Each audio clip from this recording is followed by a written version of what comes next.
Number: the alien queen's human mate. First document. Queen Xyrath stood at the edge of her crystal balcony, her violet scales shimmering in the twin suns of Kepler 442b. Her forearms rested elegantly on the railing as she watched the daily training of her elite guard below. The Veltar were the finest warriors in the galaxy, each standing nearly 12 feet tall with natural armor plating and strength that could crush steel. Yet today, her attention wasn't on their impressive displays of power. Her thoughts drifted to the human she had rescued 3 months ago from a crashed exploration vessel. Marcus Chen had been barely alive when her scouts found him, his small frame broken and bleeding among the wreckage. By all rights, he should have died. Humans were known throughout the galaxy as one of the weakest species, barely qualifying for space travel. They had no natural weapons, no armor, no enhanced strength or speed. They were soft, fragile things that most civilizations used as servants or ignored entirely. But something about Marcus had intrigued her from the moment she saw him in the medical bay. Perhaps it was the way he met her gaze without fear, even while lying helpless and injured. Or maybe it was how he thanked her in broken Veltar language, having somehow learned basic phrases during his recovery. Most species cowered before her 7-foot frame and razor-sharp claws. Marcus simply smiled.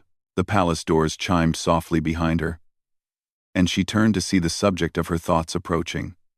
Marcus walked with that peculiar human gait, neither graceful nor powerful, just efficient. He wore simple clothes that her tailors had made for him, the fabric hanging loosely on his lean frame. His dark hair was still growing back from where the medical scanners had required it to be shaved, and a thin scar ran along his left temple from the crash. "Your Majesty," he said, offering a slight bow that made her chest tighten with an emotion she couldn't name. "I brought the reports you requested on the asteroid mining operations." She took the datapad from his small hands, noting how careful he was not to accidentally touch her claws. Such consideration was rare among her own people, who were built to withstand such contact. "Thank you, Marcus. Your analysis has been invaluable." It was true. In just 3 months, this supposedly primitive human had revolutionized their mining efficiency by 30%. He understood mathematics and physics in ways that impressed even her top scientists. When she asked how he knew so much, he simply said he had been an engineer back on Earth. "If I may ask," Marcus said, his voice carrying that soft tone that somehow commanded attention without demanding it. "Why did you save me?" The question caught her off guard. In 3 months, he had never asked why she personally intervened to rescue him. "You were injured." It was the right thing to do. Marcus tilted his head slightly. A gesture she had learned meant he was considering something carefully. "But you didn't just save me. You brought me to your personal palace, gave me quarters near your own, assigned me important work. You could have sent me to any of your colonies to live quietly." Xyrath felt heat rise in her cheeks, her scales darkening slightly. The human was perceptive.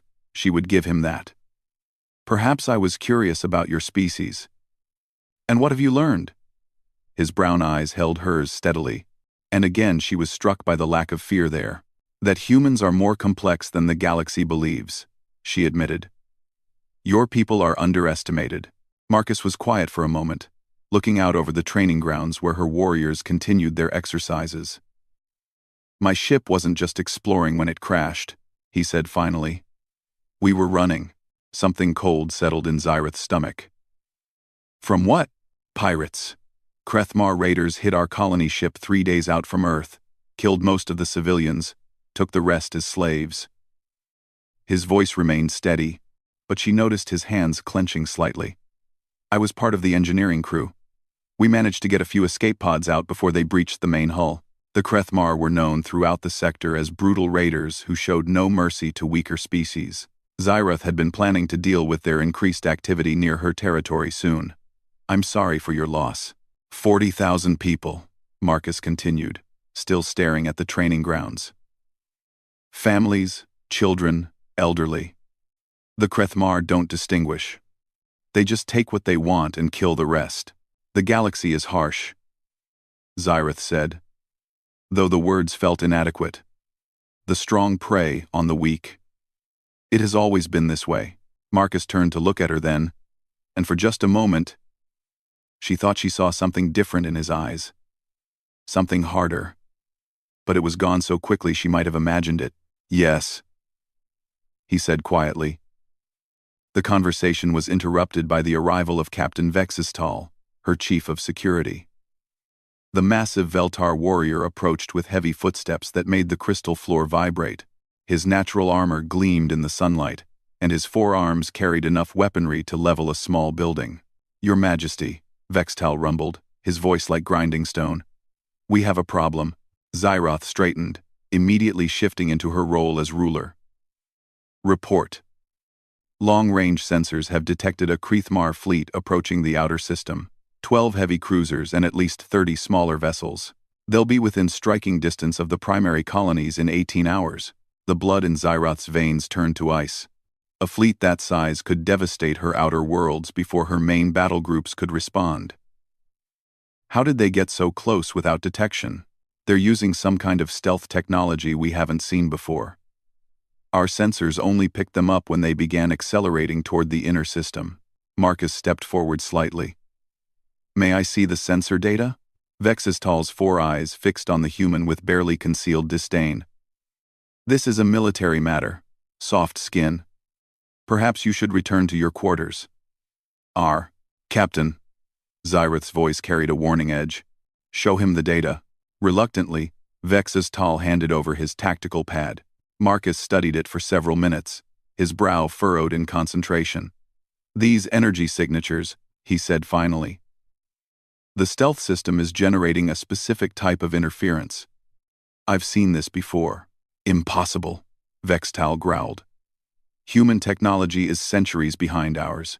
"Not human technology," Marcus corrected, his voice taking on a different quality that made Xyroth pay closer attention. "Krethmar stealth systems have a fatal flaw. The power coupling that generates their cloaking field creates a resonance frequency that can be exploited. Even if that were true," Vextal said, "we have no weapons capable of targeting something we cannot see." Marcus looked up from the pad. And again, Xyroth caught that flash of something dangerous in his eyes. "You don't need to see them to hurt them. You just need to know where they are." "Explain," Xyroth commanded. "The resonance frequency I mentioned propagates through subspace at a predictable rate. If you can generate a counter-frequency pulse at the right intervals, you can not only detect their exact positions, but also overload their stealth systems entirely." Vextal's armor plates shifted in agitation. "Our scientists would have discovered this if it were possible." "Your scientists never fought the Krethmar for survival," Marcus said simply. "When you're outgunned and desperate, you learn things that theoretical research never teaches you." Something about his tone made Xyroth study his face more carefully. "Marcus, what exactly did you do before the colony ship?" He was quiet for a long moment, weighing his words. "I told you I was an engineer." That was true. But I didn't mention what kind of engineering. "What kind?" she pressed. "Military systems. Specifically, weapons designed to fight enemies with superior technology." He handed the pad back to Vexistal. "I spent 5 years developing countermeasures against alien tech for Earth's defense forces." The revelation hit Xyroth like a physical blow. Military engineer? But humans had no military worth mentioning. Their entire species was considered barely above primitive by galactic standards. "That's impossible," Vextal snarled. "Humans have no real military. They barely qualify for spaceflight." Marcus's expression didn't change, but his voice carried a note of steel that Xyroth had never heard before. "Captain, with respect, you've never actually fought humans. Neither has anyone else in this galaxy. There's a reason for that." "Because you're weak," Vextal stated bluntly. "Because we've been hiding," Marcus corrected. Earth's first contact with alien life was a Krethmar slave raid 200 years ago. They took 50,000 people from our outer colonies before we could respond. After that, humanity made a decision. We would let the galaxy think we were weak and primitive while we prepared for the day someone tried to take everything from us again. Xyroth felt the world shift beneath her feet. You're saying humans have been deliberately appearing weaker than you are? Much weaker, Marcus confirmed. The colony ship that brought me here wasn't carrying families seeking a new home. It was carrying a full military engineering division to establish a forward base. The colonists were soldiers, scientists, and support personnel. But the records, Vextal began, falsified, all of them. Earth has been seeding personnel throughout the galaxy for decades, gathering intelligence and preparing for eventual conflict. Marcus's demeanor had completely changed. Gone was the soft-spoken engineer who had quietly worked on mining reports. In his place stood someone with the bearing of a career military officer. "You've been spying on us?" Xyrath's voice was dangerously quiet. "I've been protecting you," Marcus replied, meeting her gaze steadily. "The Kreethmar aren't just random raiders anymore, Your Majesty. They're preparing for something big. This attack on your system isn't opportunistic. It's a test run. A test run for what? A coordinated assault on every major civilization in this sector. They've been building their forces for years, using captured technology and slave labor to construct a fleet unlike anything the galaxy has seen. Your kingdom is just the beginning." Vexistal's weapon systems activated automatically, his armor recognizing a potential threat. "If you knew this was coming, why didn't you warn us?" "Because until 3 months ago, I was undercover and couldn't break my mission parameters without Earth's approval. And because," Marcus looked directly at Xyrath, "I needed to know if you were worth saving." The words hit her harder than any physical blow could have. Worth saving?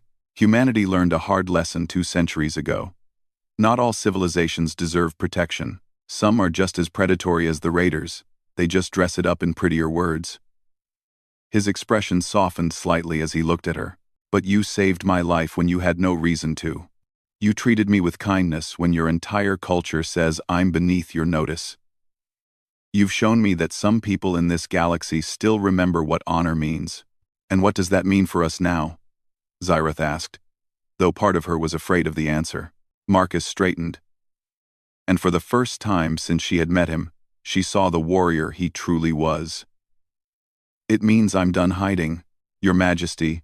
If you'll have me, I'd like to introduce you to what human military engineering can really do when we stop pretending to be harmless."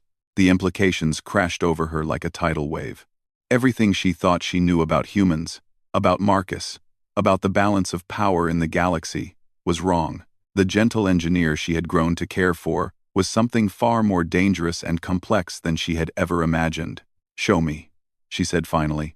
Marcus nodded and activated his own communication device, speaking in rapid human language that her translation system couldn't quite follow. After several minutes, he closed the channel and looked back at her. "Earth Command has authorized full military support for your system. We have assets in position that the Kreethmar don't know about." He paused, studying her reaction. "But I need you to understand something, Your Majesty. Once we reveal ourselves, there's no going back. The galaxy is going to learn what humans are really capable of, and that knowledge will change everything." Xyrath looked out at her warriors training below, thinking about the 40,000 dead humans Marcus had mentioned, about the Kreethmar fleet bearing down on her people, about the gentle engineer who had just revealed himself to be something far more formidable than she could have imagined. "Then let's change everything," she said. "Number the alien queen's human mate." Second document. The command center of Xyrath's palace had been transformed overnight. Where once elegant crystal displays showed mining reports and trade data, now tactical holograms filled the air with fleet movements and weapon trajectories. Marcus stood at the central console, his fingers moving across human-designed interfaces that had somehow integrated seamlessly with Veltar technology. "Status report," Xyrath commanded as she entered, still struggling to reconcile the mild-mannered engineer she thought she knew with the military strategist now coordinating her kingdom's defense. "The Kreethmar fleet has maintained course and speed. Estimated arrival at our outer colonies in 14 hours. Marcus gestured to the tactical display, where red icons representing enemy ships crawled steadily toward blue markers, indicating her worlds. "However, we now have additional assets in play." Captain Vexistal leaned forward, his forearms crossed skeptically. "What assets?" "Our nearest battle group is still 36 hours out. Marcus smiled, and there was something predatory in the expression that made Xyrith's scales tingle. Captain. Meet the HSS Normandy, HSS Tokyo, and HSS Pretoria. 3 new icons appeared on the display. Green markers that seemed to materialize from empty space. They were positioned in a perfect triangle around the approaching Krethmar fleet, close enough to engage but somehow having avoided all sensor detection. Impossible, Vextal growled. Nothing that large could hide from our sensors. Human stealth technology, Marcus explained. We've had 200 years to perfect it, while everyone thought we were primitive. These ships have been monitoring Krethmar movements throughout this sector for months. Xyrith studied the display, noting the size classifications. Those ships are massive, larger than my dreadnoughts. The Normandy is our newest class of battleship. The other 2 are heavy cruisers with specialized weapon systems. Marcus's fingers danced over the controls, bringing up detailed schematics. Each ship carries firepower equivalent to a small fleet, but that's not their primary advantage. What is? Xyrith asked, though she was beginning to suspect the answer would shatter more of her assumptions about human capabilities. Integration. Human military doctrine doesn't rely on individual ship strength. We fight as a coordinated system where every weapon, every sensor, every tactical decision is linked through quantum communication networks. The display shifted, showing connection lines between the 3 ships and data streams that updated in real time. The Krethmar think they're facing 3 separate vessels. They're actually facing one distributed weapon platform with 3 components. Captain Vextal's armor plates shifted in agitation. If humans possess technology like this, why have you remained hidden? You could have dominated half the galaxy by now. Marcus turned to face him, and his expression grew serious. Because domination was never the goal, Captain. Survival was. Humanity learned something 2 centuries ago that most species haven't figured out yet. Which is, the galaxy is full of predators. Some of them are obvious, like the Krethmar. Others hide behind civilization and law, but they're just as dangerous. The only way for a species like ours to survive was to make everyone underestimate us, while we prepared for the day someone tried to wipe us out completely. Xyrith felt a chill run down her spine. You're saying you've been preparing for genocide? I'm saying we've been preparing to prevent it. There's a difference. Marcus brought up historical data on the display. In the past 500 years, 47 species have been completely exterminated by stronger civilizations, not driven to extinction by environmental factors or disease. Murdered, systematically eliminated because they were inconvenient or had something someone else wanted. The numbers were staggering. Xyrith had known that weaker species sometimes disappeared, but she had assumed most cases were natural selection or simple conquest. The idea of deliberate extermination on such a scale was horrifying. The pattern is always the same, Marcus continued. First contact, then gradual exploitation as the stronger species identifies valuable resources or strategic advantages. Then, when the weaker species is no longer useful, elimination disguised as necessary military action or territorial expansion. But not all first contacts end that way, Xyrith protested. Your people have had peaceful interactions with dozens of species, because we made sure those interactions remained peaceful. Every human you've ever met in this galaxy has been a carefully placed intelligence asset. Every colony ship, every trading vessel, every diplomatic mission. We've been watching, learning, and making sure no one saw us as enough of a threat to justify elimination. The scope of the deception was breathtaking. Xyrith thought about the scattered human communities throughout the sector, small groups that seemed to struggle with basic technology while working menial jobs or providing specialized technical services. All of them? All of them. The maintenance crew on your sister's trade station includes 2 former Earth Special Forces operators and a quantum physicist. The human chef at the diplomatic embassy on Kepler Prime has a doctorate in xenobiology and has been monitoring biological weapons development for the past 6 years. Vextal's weapons systems activated involuntarily. Your people have been infiltrating sovereign governments for decades. Our people have been protecting those governments from threats they didn't know existed, Marcus corrected. Including yours, Captain. How many times do you think your security forces have been warned about pirates or raiders by anonymous tips? How many times have your patrol routes been mysteriously adjusted to intercept smugglers or slave ships? The question hung in the air.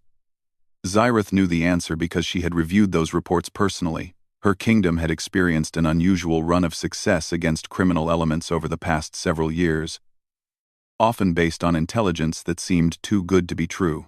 You're saying humans have been secretly helping us? Helping everyone who deserved help. The Krethmar aren't the only predator species in this galaxy. Just the most obvious one. There are 3 other civilizations currently planning expansion campaigns that would result in the subjugation or elimination of 17 smaller species. 2 others are developing biological weapons specifically designed to target non-compatible biology. And 1 is working on a device that could destabilize the stars in this entire sector.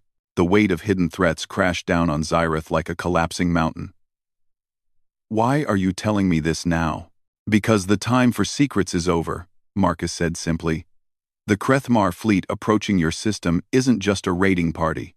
It's carrying new weapons technology that will tip the balance of power in this entire region. If they succeed here, they'll have the confidence and resources to begin their final expansion phase. Final expansion phase? Vextal demanded. Marcus activated a new section of the display, showing projected fleet movements and territorial claims. Complete conquest of this stellar region within 5 years. 43 inhabited systems, 200 billion sentient beings. The Krethmar call it the Great Claiming. Xyrath stared at the projections, her mind struggling to process the scale of the threat. How do you know all this? Because we have assets inside their command structure. 3 of their fleet captains are human operatives who have spent years building cover identities. We know their plans, their capabilities, and their weaknesses.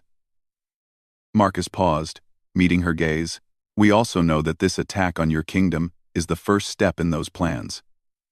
If they succeed, if they capture your industrial infrastructure and military technology, they'll have everything they need to begin the larger campaign.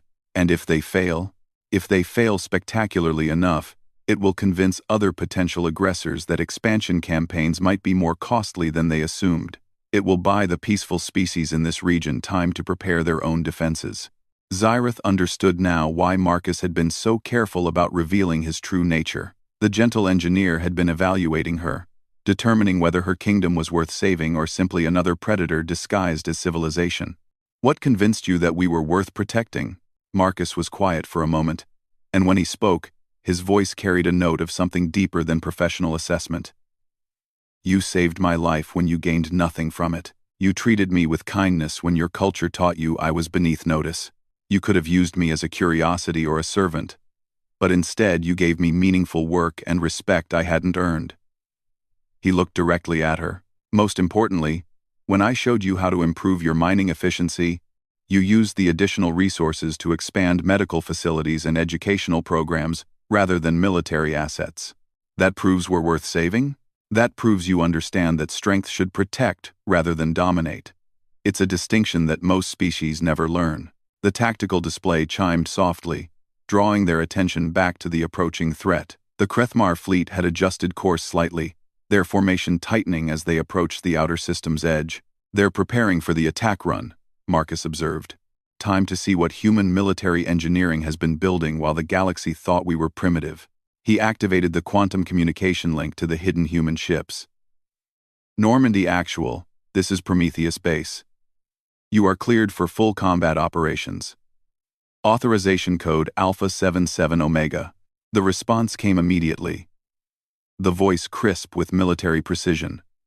Copy. Prometheus Base. Normandy standing by for fleet engagement.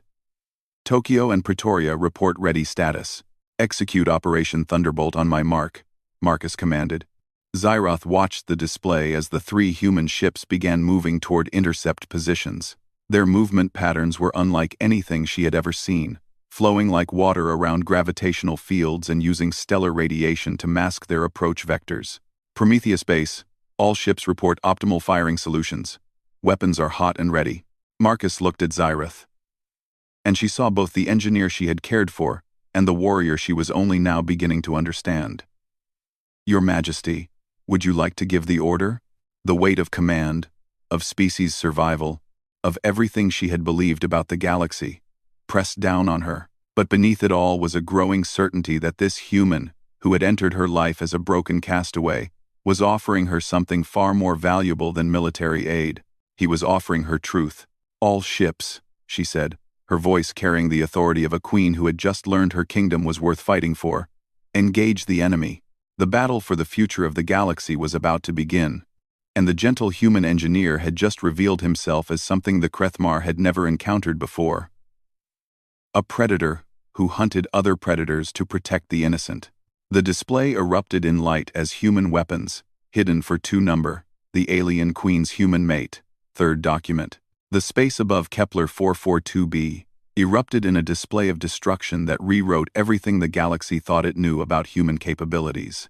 The first salvo from the human ships didn't just damage the Krethmar fleet, it systematically dismantled their technological advantages with surgical precision.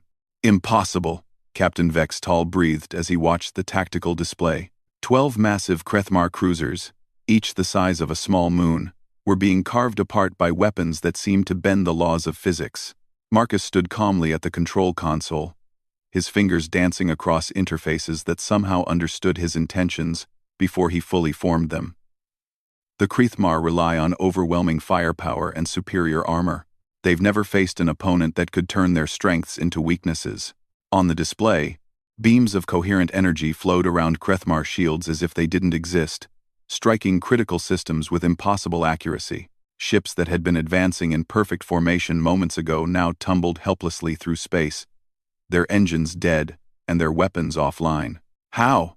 Zyrith demanded, her scientific mind struggling to comprehend what she was seeing. Quantum tunneling weapons, Marcus explained, never taking his eyes off the tactical readouts. The energy doesn't impact their shields, it appears inside their ships, targeting specific molecular structures in their key systems. 200 years of analyzing captured Krethmar technology finally paid off. The lead Krethmar vessel, a massive dreadnought that dwarfed anything in Zyrith's fleet, began broadcasting on all frequencies. The translation came through as a harsh, guttural voice filled with rage and disbelief. Unknown vessels, you will identify yourselves immediately. You have interfered with a Krethmar territorial expansion. This is an act of war against the Krethmar Empire. Marcus activated the communications array, but when he spoke, his voice was broadcast from all three human ships simultaneously, creating an effect that seemed to make his words echo across space itself. Krethmar Fleet. This is Commander Marcus Chen of the Earth Defense Force. You have entered sovereign space with hostile intent and threatened innocent civilian populations. You will withdraw immediately or face complete destruction. The silence that followed stretched for long seconds before the Krethmar commander responded, his voice dripping with contempt. Humans? Impossible. Humans are weak prey species. They possess no military capability. Commander, came a new voice from one of the human ships, speaking in perfectly accented Krethmar language. This is Captain Sarah Martinez of the HSS Tokyo. I've been embedded in your command structure for the past 3 years as Navigation Officer Kethmal. Your fleet movements, tactical doctrines, and weapon specifications have been transmitted to Earth Command for analysis. You have no technological advantages remaining. The revelation sent shockwaves through the Krethmar formation. Zyrith could see secondary explosions on several ships as crews panicked and made critical errors. The idea that humans had been infiltrating their most secure military positions was clearly beyond their comprehension.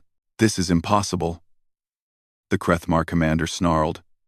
We will destroy your pathetic vessels and reclaim our operative. You're welcome to try, came another voice. This one from the massive Normandy.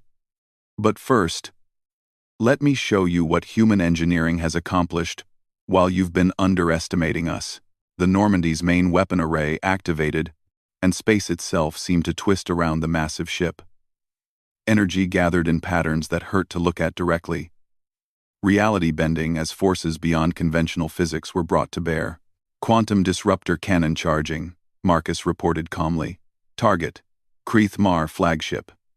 This weapon dissolves the strong nuclear force, holding matter together at the subatomic level. The effect is comprehensive. Xyrath felt ice form in her veins. You're talking about disintegrating matter at the atomic level. We're talking about demonstrating that human patience has limits, Marcus corrected. The Krethmar have spent centuries treating weaker species as prey. It's time they learned what it feels like to be hunted. The weapon fired, and the Krethmar flagship simply ceased to exist. Not destroyed, not exploded. It was there one moment and gone the next, leaving nothing behind but empty space and scattered atoms. The psychological impact on the remaining Krethmar ships was immediate and devastating. All vessels, retreat immediately, came panicked transmissions across multiple frequencies. Unknown human capabilities confirmed. Abort territorial expansion. Repeat. Abort all expansion protocols. But Marcus wasn't finished. Krethmar fleet, this is your only warning. Return to your home territory and broadcast the following message to your command authority. A new tactical display appeared, showing not just the local battle, but the entire Krethmar territory. Red icons indicated fleet concentrations, supply depots, industrial facilities, and command centers spread across dozens of star systems. Earth Command has been monitoring your expansion plans for the Great Claiming. We know the location of every ship, every base, every strategic asset in your empire. We know your command codes, your tactical doctrines, and the personal information of every officer above the rank of battle leader. As if to demonstrate, personal files began appearing on the display Krethmar commanders, with their service records, family information, and current assignments. The level of intelligence penetration was staggering. Furthermore, Marcus continued, his voice taking on a quality that made even Xyrath shiver.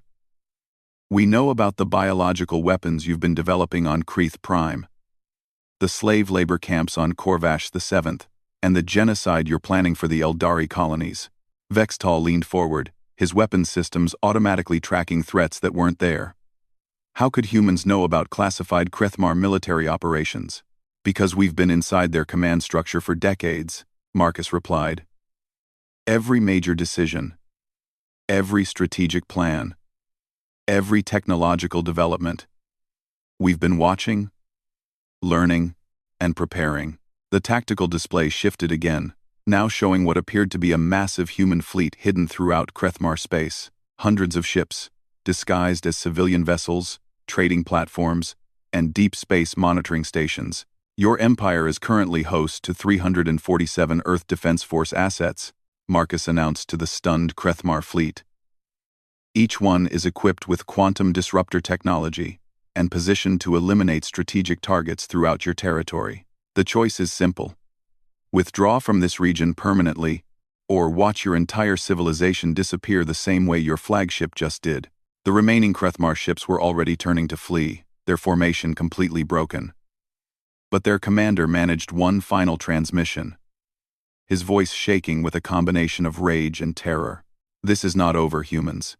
The Krethmar Empire will not forget this humiliation. We will find a way to destroy you. Marcus's response was delivered in the same calm tone he had used to discuss mining efficiency reports. Commander, you're thinking like a predator. You see this as humiliation because you've been outgunned by what you considered prey. But you're missing the larger picture. What picture? This demonstration wasn't for your benefit. It was for theirs. Marcus gestured to a new display that showed incoming transmissions from across the sector. Dozens of species, hundreds of governments, all monitoring the battle through various sensor networks and communication relays. The news was spreading at light speed. The humans, dismissed as primitive and weak for centuries, had just effortlessly dismantled the most feared military force in the region. Every species that has been threatened by Krethmar expansion, every government that has lost territory to your raids, every civilization that has lived in fear of your empire, they all just watched you flee from a single human battle group. As if on cue, communication requests began flooding in from across the galaxy. The Altarian Republic, the Centauri Alliance, the Free Worlds Coalition, everyone wanted to establish diplomatic contact with Earth immediately. The galaxy's balance of power just shifted permanently, Marcus observed. And not because humanity chose to conquer anyone, but because we finally revealed that the supposed prey species has been protecting everyone else while you thought we were helpless. Xyrath stared at the communications board as request after request poured in. Trade agreements, military alliances, technology-sharing proposals. The entire galactic community was scrambling to align themselves with a species they had ignored for centuries. This was your plan all along, she said, understanding beginning to dawn. Not just to stop the Krethmar, but to reshape the entire galactic power structure. Note: Marcus finally turned away from the tactical display to look at her directly. The engineer she had rescued was still there, but now she could see the strategist, the warrior, the representative of a species that had been playing a game no one else even knew existed. Humanity learned something important 200 years ago, he said. True strength isn't the ability to dominate others. It's the ability to protect those who can't protect themselves. The Krethmar represent everything we've been preparing to stop predators who see other species as resources to be exploited or obstacles to be eliminated. And now the galaxy knows that the prey has teeth. More importantly, they know that those teeth are only used against predators. Marcus smiled, and for the first time since she had met him, she saw no hidden depths or secret agendas in his expression. Your Majesty, I believe you have some diplomatic calls to return. The irony wasn't lost on her. The gentle human she had rescued from a crashed ship had just revealed himself as the advance agent of the most powerful military force in the galaxy. But more than that, he had shown her that true strength could be wielded with honor, that power could be used to protect rather than dominate. Marcus, she said as he moved to leave the command center. What happens now? Between us, I mean. He paused, and when he looked back at her, she saw the man who had quietly revolutionized her mining operations, who had thanked her in broken Veltar for saving his life, who had shown her that kindness was not weakness. That depends, he said. Can you accept being mated to someone whose species just became the most feared military power in the galaxy? Xyrath considered the question seriously. Everything had changed in the span of a few hours. The balance of galactic power, humanity's place in the universal community, her own understanding of the man she had grown to care for. But one thing remained constant. I saved you because you were worth saving, she said finally. That was true when I thought you were a powerless refugee. And it's true now that I know you're something far more dangerous. The question is, can you accept being mated to someone who rules a kingdom that just became a strategic ally of the most powerful species in the galaxy? Marcus smiled, and this time she could see both the engineer and the warrior, the gentle man and the deadly strategist, all existing in perfect harmony within the same person. Your Majesty, he said, I thought you'd never ask. Outside the palace walls, the twin sons of Kepler 442b continued their eternal dance, but everything else in the galaxy had changed forever. The age of predators was ending, and the age of protectors had begun. And at the center of it all, an alien queen and her human mate began planning a future where strength served wisdom, and power protected rather than conquered. The gentle engineer had kept his true nature hidden until the moment it was needed most. But now that the galaxy knew what humans were truly capable of, there would be no more need for deception. The prey had become the apex predator, and they intended to use that position to ensure that the strong would never again prey on the weak. The great claiming was over before it began, ended not by conquest but by the revelation that the meek had inherited more than just the earth. Centuries, while their creators were dismissed as primitive, finally revealed what Earth's children could do when they stopped pretending to be harmless.